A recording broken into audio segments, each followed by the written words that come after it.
Bismillahirrahmanirrahim. Assalamualaikum warahmatullahi wabarakatuh. Alhamdulillahirabbil alamin. Wassalatu wassalamu ala asyrafil anbiya'i wal mursalin wa ala alihi wa sahbihi wa man tabi'ahum bi ihsanin ila yaumiddin. Amma ba'd. Ikhwatal Islam, azakumullah. Pertama-tama kita senantiasa memuji Allah Subhanahu wa taala dan bersyukur kepadanya atas segala limpahan rahmat dan hidayahnya sehingga kita dapat bersua kembali di ruang Zoom dalam program kajian fikih. Salawat dan salam senantiasa tercurahkan kepada junjungan kita Nabiullah Muhammad Sallallahu Alaihi Wasallam beserta keluarga dan para sahabatnya, para pengikutnya yang tetap setia berpegang teguh kepada sunnah-sunnah beliau dan para sahabatnya hingga hari kiamat kelak. Amin ya rabbal alamin. Ikhwatal Islam, azakumullah. Insyaallah pada malam hari ini kita melanjutkan kembali kajian fikih kita dari kitab Ibhajul Mu'minin Bisyarhi Manhajis Salikin, yaitu kitab yang ditulis oleh Syekh Abdurrahman bin Abdullah Al-Jibrin, ya rahimahullahu taala, yang merupakan kitab penjelasan dari kitab atau risalah yang ditulis oleh Syekh Abdurrahman bin Nasir As-Sa'di rahimahullahu taala, yang kitab beliau berjudul Manhajis Salikin. Ya, kitab beliau ini disyarah oleh Syekh Jibrin. Baiklah, kita sampai pada pembahasan jenazah.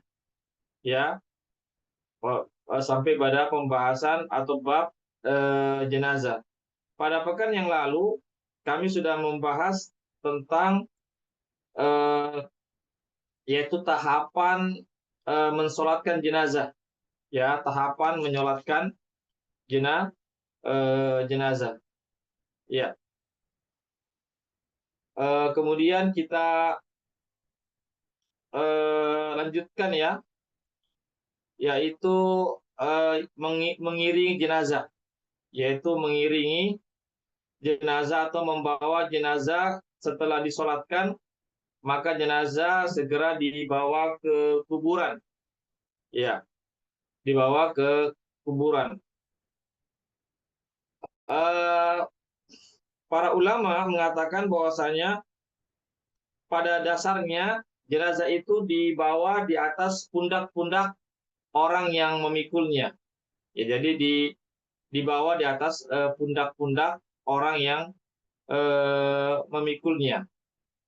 Bahkan disunahkan, disebutkan dalam beberapa hadis, ya, sebagian hadis atau beberapa hadis disunahkan jenazah itu dibawa oleh 4 orang, ya, dibawa oleh 4 orang, yaitu bagian 2 orang di bagian depan, kiri kanan, kemudian di bagian belakang juga 2 orang kiri kanan, ya.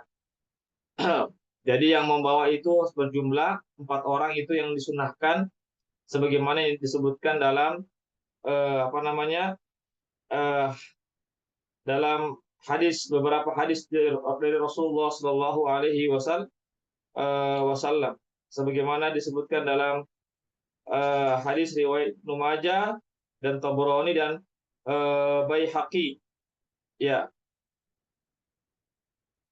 ini hadisnya hadis mauquf, hanya saja tetap dihukumi sampai kepada Rasulullah Shallallahu Alaihi Wasallam. Ya, hukumnya hukum marfu, yaitu sampai kepada Rasulullah Shallallahu Alaihi Wasallam. Ya, di sini disebutkan bahwasanya Abdullah bin Mas'ud, ya, mengatakan, manittaba'a janazah falyahmil bijawani bisari kulliha fa innaha minas sunnah. Ya, Barang siapa, kata Abdullah bin Mas'ud, salah seorang sahabat Rasulullah SAW, beliau mengatakan barang siapa yang membawa jenazah ke kuburan, maka hendaklah dia membawa dengan memikul di setiap sisi dari keranda jenazah tersebut.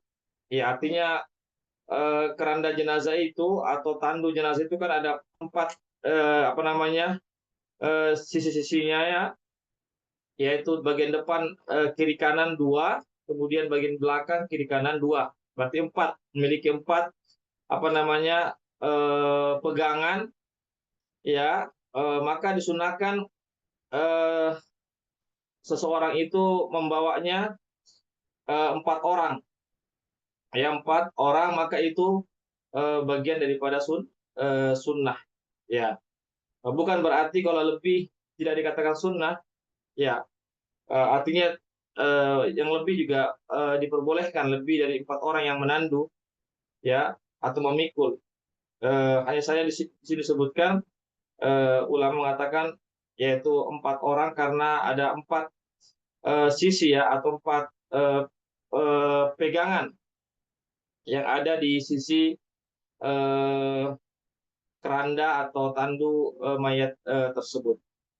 Bahkan para ulama menjelaskannya, yaitu setiap orang itu jika memungkinkan, yaitu membawanya, memikulnya secara bergantian. Artinya dia pikul dulu bagian kanan di depan, kemudian dia mundur lagi bagian kanan yang di belakang, kemudian dia bertukaran lagi dengan temannya, kemudian dia bergeser lagi ke bagian kiri, bagian depan, kemudian mundur lagi ke belakang, bagian kiri bagian belakang. Begitu. Jadi dia satu orang itu dia memikul 4 sisi. Ya, 4 sisi, depan kanan, depan belakang, kemudian depan kiri dan depan dan belakang kiri. Ya, masing-masing karena 4 orang, maka masing-masing dari 4 orang ini pun memikul ke 4 sisi itu.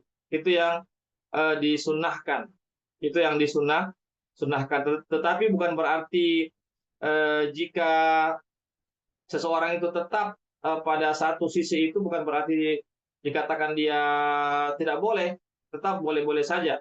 Tetap boleh saja. Bahkan di sini juga eh, dikatakan bahwasanya bisa juga di ditandu ada yang bagian tengah. Ya, bagian tengah itu yaitu posisi tengah ya, yang tidak ada yang berada di antara sisi depan dan sisi belakang. Yaitu juga para ulama juga membolehkannya. Ya, artinya membawa di tengah-tengah daripada keranda mayat tersebut. Ikhwatal Islam azakumullah, itu terkait ya bagi orang yang memikul jenazah ya. Kemudian para ulama juga berbicara tentang orang yang mengantarnya. Ya, bukan orang yang memikul jenazah, tetapi orang yang mengantar jenazah ke kuburan.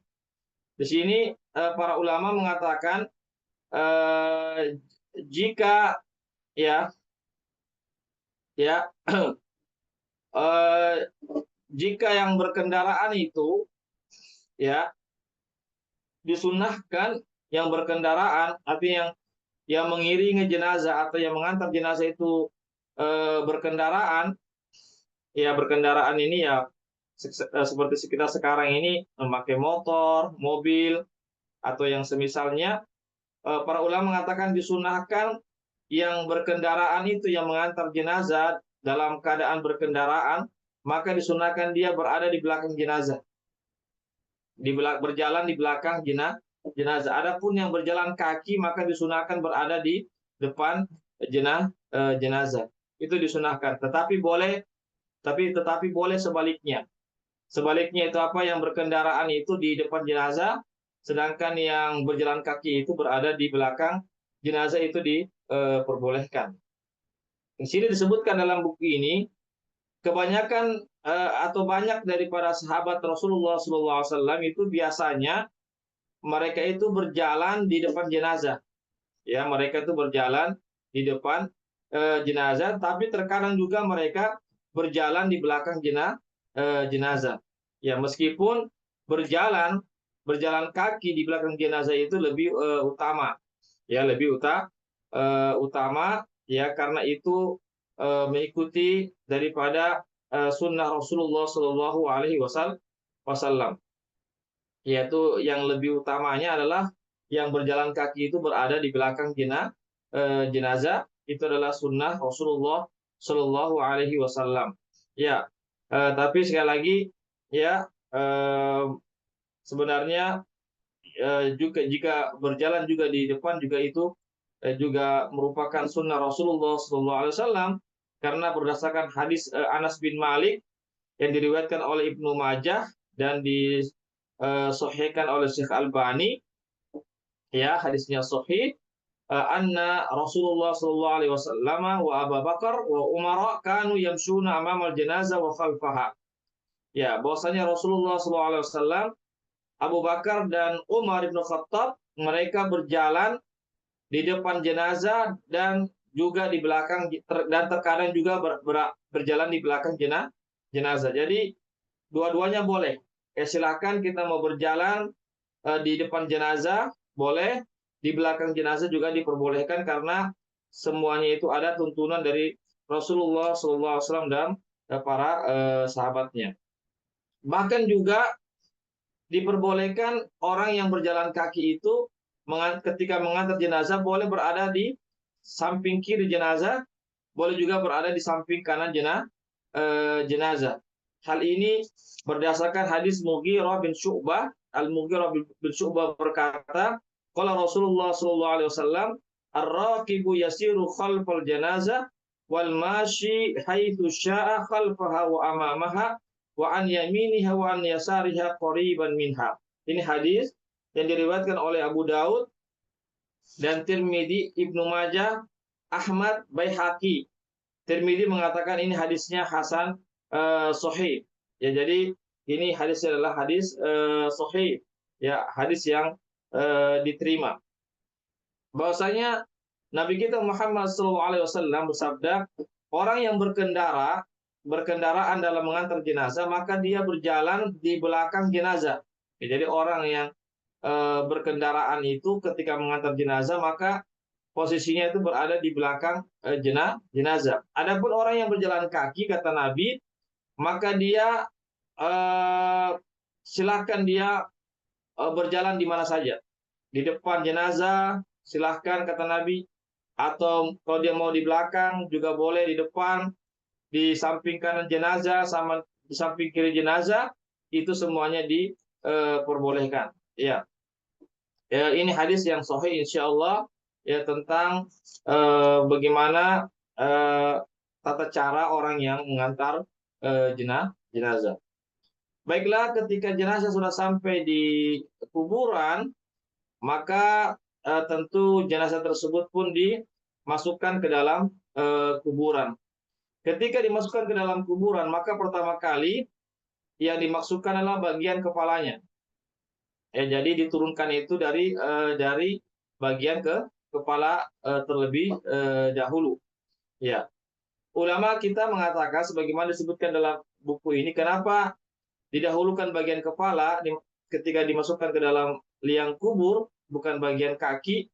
Karena dikhawatirkan kalau didahulukan bagian kaki itu akan bisa bergerak perutnya mayit, ya tergerak, ya ada gerakan ya dari perutnya mayit itu, sehingga bisa mengeluarkan sesuatu daripada perutnya itu, ya sehingga bisa mengeluarkan kotoran atau sesuatu dari perutnya karena ada gerakan pada perut itu. Maka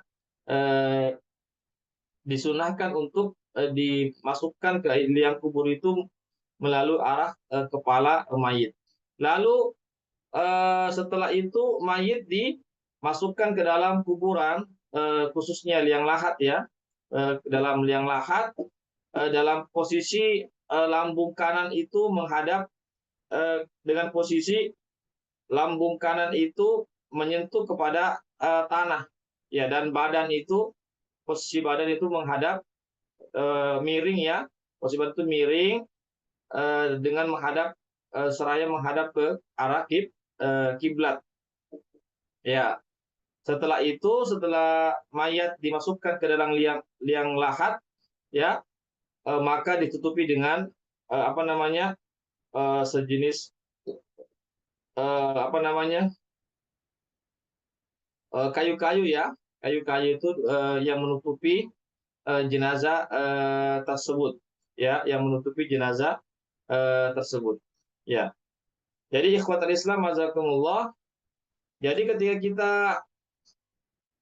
apa namanya memasukkan jenazah ke liang lahat, maka sebaiknya ikatan-ikatan yang ada pada jenazah itu yang ketika kita mengikat pada saat mengkafankan itu, maka sebaiknya itu dilonggarkan atau dilepas ikatan tersebut, ya, sebaiknya dilepaskan ikatan tersebut, ya, dilepaskan dan kemudian dibiarkan saja di dalam kuburan tersebut, tidak perlu dikeluarkan dari kuburan. Jadi sebaiknya dilonggarkan, ya, atau dilepaskan ikatan-ikatan tersebut sebagaimana yang dikatakan oleh para ulama kita.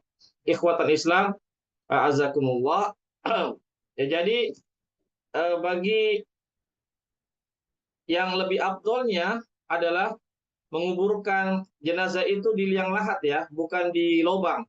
Jadi ada perbedaan antara lubang kuburan dengan liang lahat.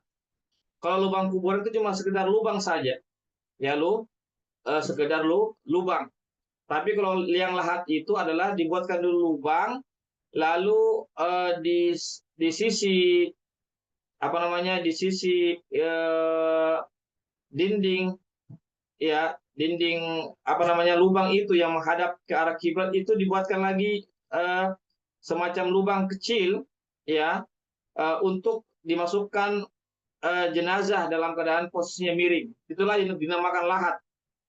Jadi dibuatkan dulu lubang, ya, lalu sisi bagian menghadap kiblat itu dibuatkan lagi, dipahat lagi, atau di apa namanya, dikikis lagi, ya, atau dibuatkan lagi lubang sedikit untuk bisa masuk jenazah dalam keadaan posisi miring menghadap kiblat. Inilah lubang tersebut, ya, atau tempat tersebut itu dinamakan lahat. Itu artinya miring, ya, miring ke arah kiblat. Itu yang lebih utama, lebih afdol, ya, lebih afdol, artinya menguburkan eh, dalam bentuk lahat, ya, liang lahat, bukan cuma sekedar lubang saja. Ya, sebagaimana meskipun lubang juga diperbolehkan, ya, seandainya tidak dibuatkan lahat juga diperbolehkan, tetapi yang lebih afdol kata ulama adalah liang lahat, sebagaimana hadis Rasulullah Shallallahu Alaihi Wasallam bahwasanya Nabi bersabda al-hidu li lahdan, ya, sebagaimana perkataan Sa'ad, ya, maaf, ya, perkataan Sa'ad, seorang sahabat Rasulullah Shallallahu Alaihi Wasallam, ya, bahwasanya beliau mengatakan al-hidu li lahdan, ya, hendaklah kalian membuatkan saya lahat ketika saya meninggal nanti, ya, wa ansibu alayya labi nasban, kemudian tutuplah lahat itu dengan semacam apa namanya, keramik-keramik, ya, atau tegel-tegel, ya, menutupi daripada lahat tersebut, ya. Kalau kita sekarang ini biasanya menggunakan papan-papan, ya, dari kayu itu, ya, sebagaimana lahat itu juga dibuatkan untuk Rasulullah SAW ketika beliau meninggal dunia. Ya, ketika beliau meninggal dunia juga beliau dibuatkan lahat, lalu ditutup dengan semacam sejenis dari batu, ya, seperti bentuk papan itu yang menutupi lahat tersebut. Ini hadis sahih yang diriwayatkan Imam Muslim. Dari sinilah berangkat ulama mengatakan bahwasanya disunahkan, lebih abdulnya adalah jenazah itu dimasukkan ke liang lahat, bukan ke liang lubang, bukan cuma sekedar dibuatkan lubang. Kemudian ketika dimasukkan ke dalam kubur, ya dengan mendahulukan posisi kepala terlebih dahulu, maka disunahkan membaca Bismillahi wa ala millati Rasulillah. Bismillahi wa ala millati Rasulillah. Ini berdasarkan daripada hadis yang diriwayatkan oleh Imam Tirmidzi dan Imam Abu Daud, ya, dan Ibnu Majah, dan Syekh Al-Albani mensahihkan hadis ini. Ya, jadi bacaan Bismillahi wa ala millati Rasulullah ketika hendak menurunkan jenazah ke dalam liang lahat itu dibaca, itu hadisnya sahih yang disahihkan oleh Syekh Al-Albani.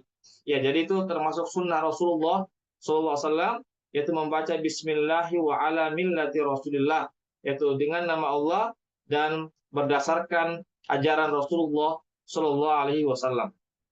Ya, ikhwatal Islam, azakumullah. Ya, ya itu terkait ya tentang masalah itu. Kemudian ya setelah itu ya, setelah dimasukkan ke dalam kuburan, ya maka lalu apa namanya? Lalu ditutupi dengan sejenis papan ya. Kalau kita sekarang ini jenis papan, ya, ditutupi liang lahat itu, lalu dikuburlah, ya,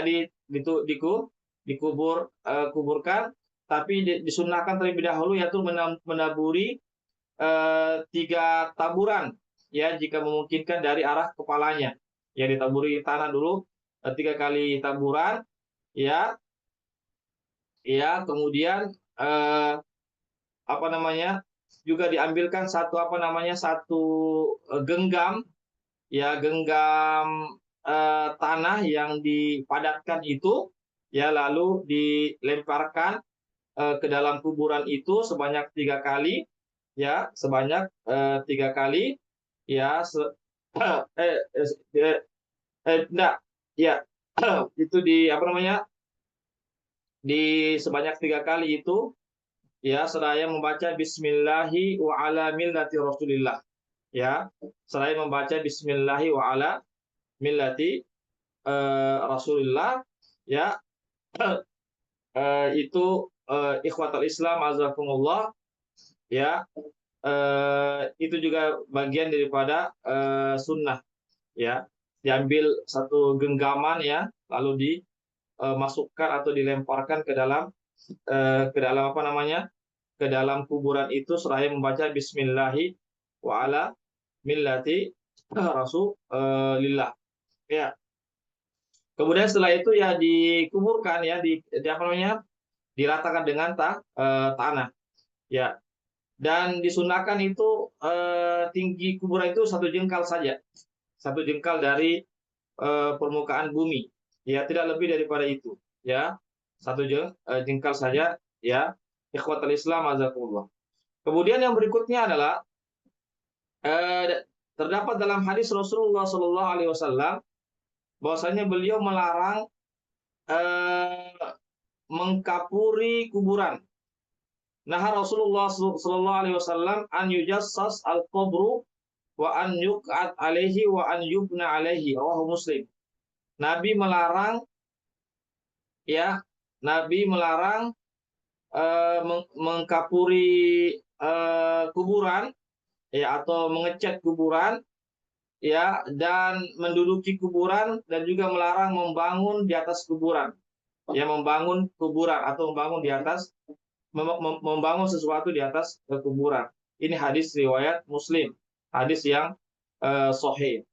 Kenapa Nabi melarang mengkapuri atau mencat kuburan? Ya, atau karena itu akan menjadi bahan perhatian orang. Jangan sampai nanti kuburannya itu dikira kuburan istimewa, sehingga orang pun melakukan hal-hal yang tidak dibenarkan dalam Islam, seperti misalnya mencari keberkahan, ya, atau melakukan kesyirikan dan seterusnya, maka itu tidak dibenarkan. Sama juga membangun suatu bangunan di atas kuburan dengan kuburan yang tinggi, jangan sampai itu juga menjadi wasilah sehingga orang melakukan kesyirikan atau orang mencari tabarruk di tempat tersebut, ya, bahkan bisa sampai kepada kesyirikan. Sehingga Nabi pun melarang membangun sebuah bangunan di atas kuburan atau membangun sebuah bangunan di kuburan, ya, atau di atas kuburan. Nabi juga melarang untuk menduduki kuburan. Kenapa? Karena itu sama dengan menghinakan seorang muslim. Jadi kita tidak boleh menghinakan, merendahkan seorang muslim itu apakah dia masih hidup atau sudah meninggal dunia. Ya, meskipun sudah meninggal dunia, tetap kita hormati kaum muslimin itu dengan tidak menduduki kuburannya, dengan tidak menduduki kuburannya.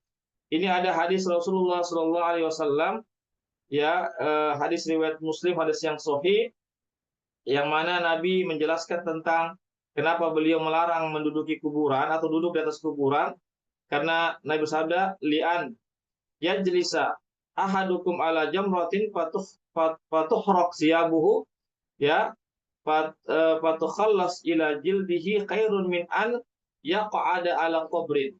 Ya, sungguh, ya, seseorang itu, ya, duduk di atas batu bara, ya, di atas bara api, lalu terbakar pakaiannya, bahkan sampai menembus ke kulitnya, itu jauh lebih baik daripada dia duduk di atas kuburan.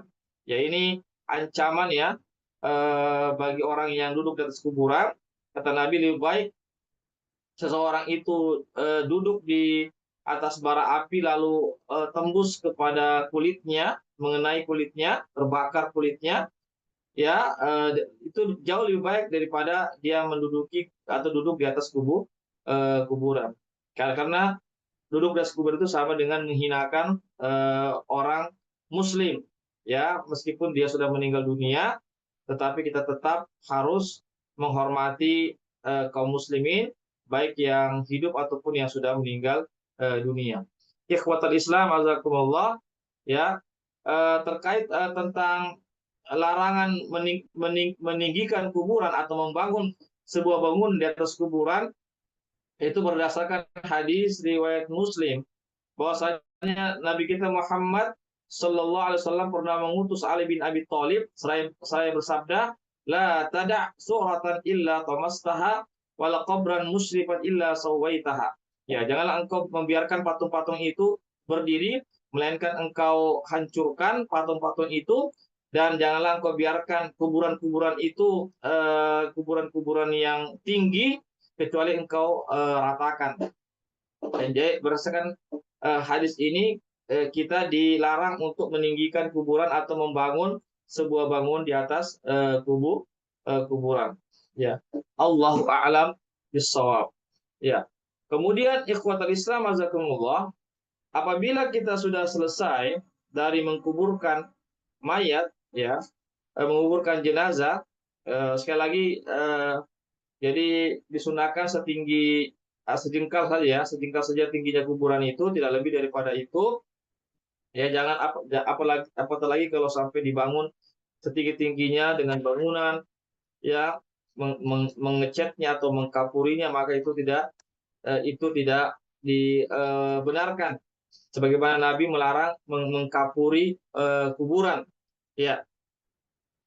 Setelah itu adalah setelah selesai mengkuburkan jenazah, ya, maka Nabi kita Muhammad SAW beliau berdiri sejenak. Setelah beliau menguburkan jenazah, beliau berdiri sejenak, seraya beliau mengatakan, istaghfiru li akhikum was'alu lahu tasbih fa innahu al-ana yus'al. Ini hadis riwayat Abu Daud, ya, dan disahihkan oleh Imam Al-Hakim, begitu juga disahihkan oleh Syekh Albani. Ya, ini hadisnya diriwayatkan oleh Abu Daud, Imam Al-Hakim, begitu juga Imam Al-Baihaqi. Intinya ini hadisnya hadis yang sahih. Yaitu Nabi ketika selesai menguburkan jenazah para sahabatnya, maka beliau pun berhenti sejenak seraya mengatakan, istaghfiru li akhikum. Hendaklah kalian memohonkan ampun kepada saudara kalian. Was'alullahu tasbih, dan mintalah kepada Allah kekuatan baginya ketika malaikat penjaga kuburan menanyakan kepadanya. Fa innahu al-an yus'al, karena sekarang dia itu ditanya oleh malaikat. Yang ditanya adalah, siapa Tuhanmu, ya, kemudian siapa nabimu dan apa agamamu, itu yang mayit akan ditanya ya oleh malaikat dengan 3 pertanyaan ini. Dengan 3 pertanyaan ini. Oleh karena itu kita memohonkan kepada Allah agar si mayit itu bisa menjawab 3 pertanyaan ini.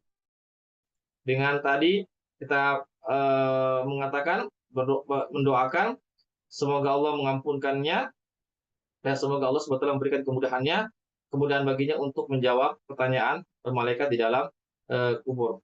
Ikhwatal Islam, azakumullah, ya, yaitu ya di antara doa yang disunahkan ya dibaca untuk masing-masing kita mendoakan si mayit ketika sudah selesai menguburkan mayit. Ya.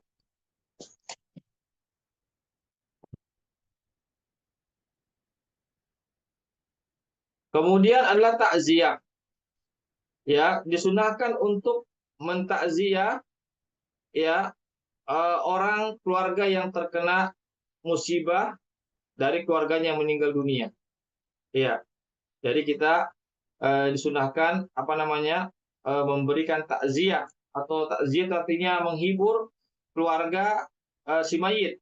Ya, kita mendatanginya ya seraya kita memberikan mendoakan si mayit dan juga memberikan kesabaran, memberikan dukungan kesabaran kepada keluarga yang ditinggalkan. Ya, kita bisa mengucapkan jabarallahu musabaka wa ahsana azaaka wa ghafara limayyitika wa inna lillahi ma akhadha wa lahu ma a'ta wa kullu syai'in indahu bi ajalin musamma fa 'alaika bis sabri wal ihtisab. Ini doa yang disunahkan kita membacanya ya, atau dengan doa yang lain juga bisa. Yang penting adalah memberikan kesabaran ya, menghibur si mayit agar menghibur keluarga si mayit agar mereka tidak larut dalam kesedihannya. Ya, ini jabarallahu musabaka, ya semoga Allah SWT menutupi segala musibah yang menimpa kamu, wa ahsana azaka, semoga Allah Subhanahu wa taala memberikan hiburan kepada kamu ya, dan semoga Allah Subhanahu wa taala mengampunkan dosa si mayit ya. Bisa juga kita baca dengan doa yang lain, ucapkan dengan yang lain, innalillahi ma akhadha wa lahu ma a'ta, sesungguhnya Allah Subhanahu wa taala dialah yang berhak untuk mengambil ya, dan dialah juga yang berhak untuk memberi ya, wa kullu syai'in indahum bi ajalin musamma, dan segala sesuatunya itu di sisi Allah itu sampai ajal yang ditentukan oleh Allah. Fa'alaika bisabri wal ihtisab, maka hendaklah engkau bersabar dan mengharap pahala dari Allah Subhanahu wa taala. Ini di antara doa yang disunahkan kita membacanya kepada keluarga yang tertimpa musibah kematian, itu dengan cara kita mentakziahnya. Takziah artinya menghiburnya, memberikan kesabaran, memotivasinya ya dengan mendoakannya. Ikhwatal Islam, azakumullah, ya. Ada juga doa yang lainnya, bentuk-bentuk lafaz takziah yang lainnya yang kita ucapkan kepada si keluarga si mayit itu, seperti inna fillahi azaun min kulli musibah wa khalafan min kulli halik wa darakan min kulli faiz wa billahi tsiqu wa iyyahu farju fa innal musab man hurimas sawab. Ya, ini hadis riwayat ya, disebutkan di sini, meskipun di sini dikatakan ada perawinya yang lemah ya, ada perawinya yang lemah. Ala kulli hal, ini salah satu juga daripada bentuk lafaz takziah yang kita sampaikan kepada orang yang tertimpa musibah kematian. Ya. Kemudian kita juga memberikan motivasi kepada mereka, pada keluarga yang tertimpa musibah kematian, dengan mereka mengucapkan yaitu inna lillahi wa inna ilaihi raji'un. Ya, agar mereka itu seraya mengucapkan inna lillahi wa inna ilaihi raji'un, yaitu sesungguhnya kita adalah milik Allah dan sesungguhnya kita ini akan kembali kepada Allah Subhanahu wa taala. Dan juga memotivasi mereka untuk bersabar, ya, untuk bersabar atas musibah yang menimpa ini, karena kematian itu merupakan musibah dan setiap orang pasti akan mengalami namanya musibah kematian ini, sehingga harus namanya bersabar. Dengan kesabaran itu insya Allah akan memberikan pahala yang begitu besar dan Allah SWT akan menggantikan yang lebih baik. Ikhwatal Islam azakumullah, bahwasanya Nabi kita Muhammad sallallahu alaihi wasallam itu juga menangis ketika ada yang meninggal dunia. Ketika ada yang meninggal dunia, maka beliau menangis. Di antaranya adalah ketika ada cucu beliau yang meninggal dunia, maka beliau pun menangis. Ya, air mata beliau itu menetes, sehingga sahabat Nabi bernama Sa'ad pun heran kenapa beliau menangis, karena beliau pernah melarang orang meratap, tetapi kenapa beliau menangis? Ya, maka Nabi pun mengatakan hadhihi rahmatun ja'alaha Allah fi qulubi ibadihi wa inna ma yarhamullah min ibadihi ruhama. Sesungguhnya tangisan ini, air mata inilah rahmat yang Allah Subhanahu wa taala berikan kepada hati-hati hamba-hambanya. Dan sesungguhnya Allah Subhanahu wa taala merahmati hamba-hambanya yang memiliki sifat penyayang. Jadi boleh kita menangis, ya. Boleh kita menangis, meneteskan air mata ketika ada keluarga kita yang meninggal atau kerabat kita yang meninggal dunia, boleh. Yang dilarang itu kalau kita meratap. Meratap itu artinya berteriak-teriak, ya, mengeluarkan suara, berkata-kata yang tidak benar, merobek-robek baju, menjambak-jambak rambut, menarik-narik rambut, ya, merusak-rusak pakaian dan seterusnya, menampar-nampar pipi. Inilah yang dinamakan niyaha. Niyaha artinya meratap. Meratap itu tidak diperbolehkan. Ya, tapi kalau sekedar menangis, ya, mengeluarkan air mata, maka itu adalah hal yang fitrah, yang wajar.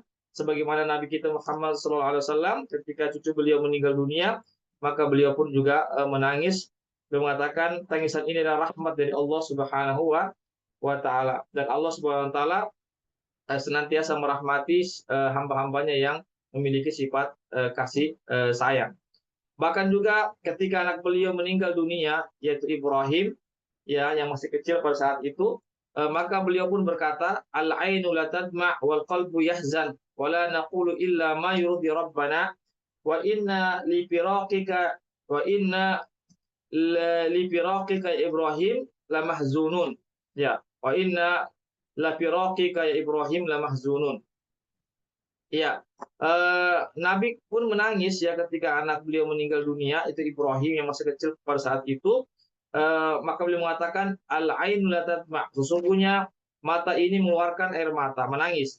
Wal qalbu yahzan, dan hati pun bersedih.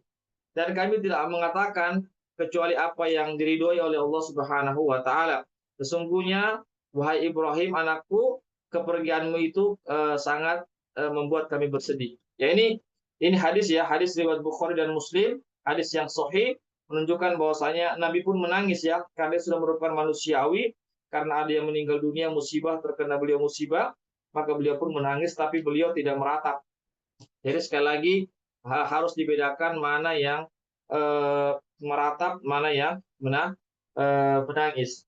Jadi kalau cuma sekedar keluarnya air mata, kemudian hati bersedih, maka itu tidak dikatakan meratap, itu diperbolehkan. Yang meratap kalau dia berteriak-teriak, ya, mengucapkan kata-kata yang dikeluarkan yang tidak solid, dia tidak ridho dengan kematian tersebut, maka itu yang dinamakan meratap. Apalagi kalau sampai dibarengi dengan menampar-nampar pipi, kemudian merobek-robek baju dan seterusnya, ini juga bagian dari meratap.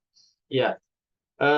Nabi kita melarang meratap, bahkan bahwasanya beliau mengatakan dilaknatlah wanita-wanita yang meratap dan siapa saja yang mendengarkannya. Ya, begitu juga Nabi berlepas diri dari orang-orang yang meratap, ya seperti dia apa namanya mencukur rambutnya, ya karena dia tidak terima musibah itu, atau dia dia tarik-tarik rambutnya, dia rusaki rambutnya, dia koyak-koyak bajunya, dia robek-robek bajunya, dia tampar-tampar pipi dan tubuhnya semuanya. Ini maka Nabi berlepas diri dari mereka. Ini terdapat dalam hadis riwayat Bukhari dan Muslim dalam hadis yang sahih. Ya, disebutkan juga dalam hadis Rasulullah sallallahu alaihi wasallam, dia bersabda, "Laisa minna man darabal hududa wa syaqqal juyuba wa da'a bid'awal jahiliyah." Bukanlah golongan kami, kata Nabi, orang yang ketika tertimpa musibah dia menampar-nampar pipinya, kemudian merobek-robek bajunya, dan dia berdoa dengan dia, dan dia berbicara atau memanggil dengan panggilan-panggilan jahiliyah, ya, atau berkata-kata dengan perkataan-perkataan jahiliyah yang menyebabkan Allah tidak menyebabkan Allah murka kepadanya. Ikhwatul Islam azakumullah, itu terkait ya tentang apa namanya terkait tentang masalah penyelenggaraan jenazah. Kemudian yang terakhir di sini adalah ziarah kubur. Adalah ziarah kubur. Ya. Nabi bersabda, "Zurul kubur fa innaha tudzakiru bil akhirah." Ini hadis riwayat Muslim. Nabi bersabda, ziarahilah kuburan, karena dengan menziarahi kuburan itu akan mengingatkan kamu kepada kehidupan akhirat. Ini hadis riwayat Muslim. Ini perintah dari Nabi Shallallahu Alaihi Wasallam. Kita disuruh untuk menziarahi kubur, karena dengan menziarahi kubur itu kita akan ingat akan kematian. Kita akan ingat namanya hari akhirat. Bahwasanya kita juga akan meninggal, sebagaimana orang yang meninggal itu, kita pun juga akan nanti menghadap Allah Subhanahu wa Ta'ala. Ya, agar kita paham, bisa kita mengetahui bahwasanya ada kehidupan lagi setelah kehidupan dunia, itu alam kubur. Setelah itu adalah kehidupan akhirat yang kekal abadi. Ya, dahulu ziarah kubur itu pada awal-awal Islam Nabi melarangnya. Ya, tapi setelah para sahabat sudah mengetahui tentang Islam, maka Nabi pun memperbolehkan kembali untuk menziarahi kuburan. Karena itu tadi. Jadi ziarah kubur itu sebenarnya ada dua fungsinya, yaitu pertama mendoakan si mayit, ya kita doakan si mayit agar dia diberikan ampunan, diluaskan kuburannya, diberikan rahmat dan seterusnya. Yang kedua, agar kita juga mengetahui bahwasanya ada kematian. Kita juga akan meninggal sebagaimana orang yang kita ziarah itu juga sudah meninggal dunia atau lebih mendahului kita. Ini ikhwatul Islam azakumullah terkait tentang ziarah kubur. Jadi ziarah kubur itu dulu dilarang karena Nabi khawatirkan, karena ketika itu orang-orang masih baru-baru masuk Islam, dikhawatirkan mereka melakukan kesyirikan-kesyirikan di kuburan, ya, maka Nabi melarangnya. Namun ketika sahabat sudah paham tentang masalah tauhid yang benar, maka Nabi pun memperbolehkan para sahabatnya untuk menziarahi kuburan. Jadi di sini sekali lagi kita diperintahkan atau disunahkan untuk berziarah kuburan, karena sekali lagi dengan ziarah kuburan itu kita mendoakan si mayat dan juga mengingat lagi namanya kematian. Ya, Allahu a'lam bishawab. Ya, barangkali ini yang bisa kami sampaikan ya. Bahkan di sini disebutkan bahwasanya ketika kita ziarah kuburan, maka kita disunahkan untuk membaca doa untuk penghuni kuburan, yaitu assalamualaikum ahlad dari qaumin mukminin. Ya, semoga keselamatan bagi kalian wahai orang-orang mukmin yang penghuni kuburan. Wa inna insyaallah bikum lahiqun, dan sesungguhnya kami juga akan kelak mengikuti kalian. Wa yarhamullahu mustaqdimina wal mustaakhirin. Semoga Allah Subhanahu wa taala memberikan rahmat kepada orang yang mendahului dan kepada orang yang akan meninggal belakangan. Nasallallahu lana wa lakumul afiyah. Kami mohon kepada Engkau dan mohon kepada Allah untuk kami dan kepada kita, yaitu ampunan, kemaafan. Allahumma la tahrimna ajrahum. Ya Allah, janganlah Engkau haramkan bagi kami pahala-pahala yang mereka dapatkan. Wala taftinna ba'dahum, janganlah engkau buatkan kami fitnah setelah setelah mereka meninggal dunia. Waghfir lana walahum, dan ampunkanlah kami dan ampunkanlah mereka.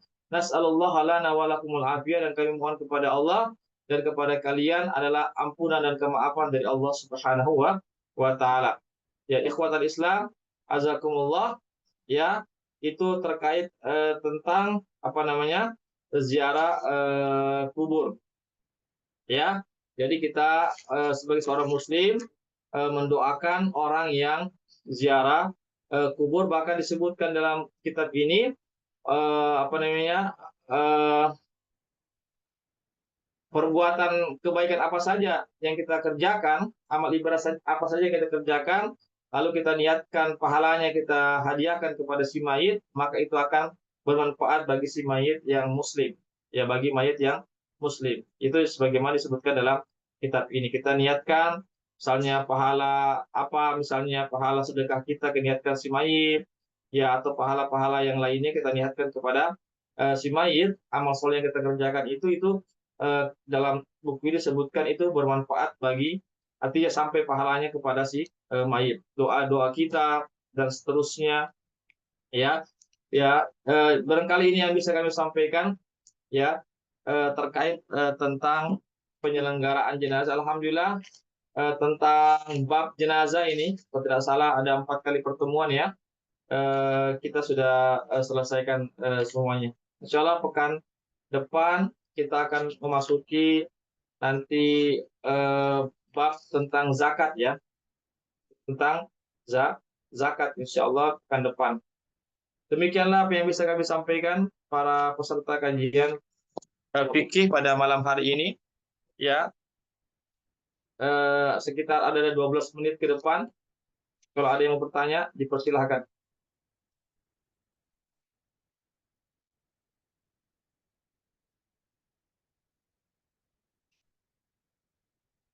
Ya, ada yang bertanya?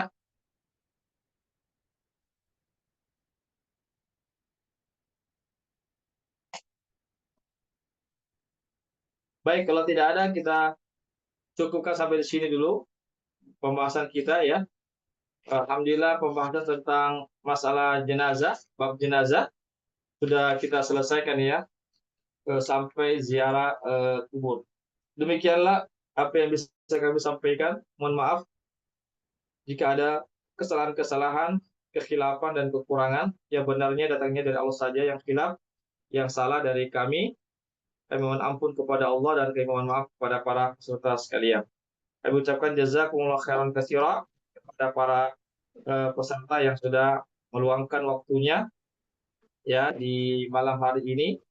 Barangkali ada di antara kita yang sudah mau beristirahat, tetapi alhamdulillah masih bisa menyempatkan untuk hadir di malam hari ini. Kami juga sampaikan bahwasanya kajian Tazkiyatun yang jadwal rutinnya sebenarnya jam 10 sampai jam 11 pagi.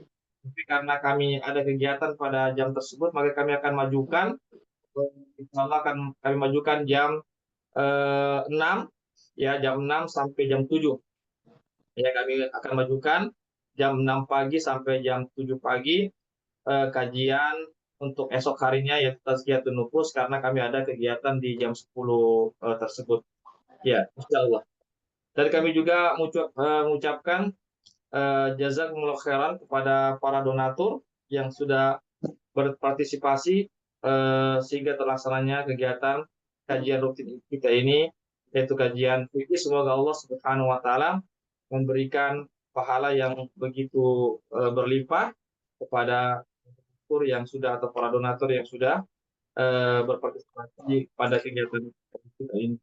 Baiklah, kami akhiri, kami undur diri, kami ini ada rekamannya. Insya Allah kami akan kirimkan rekamannya, silakan.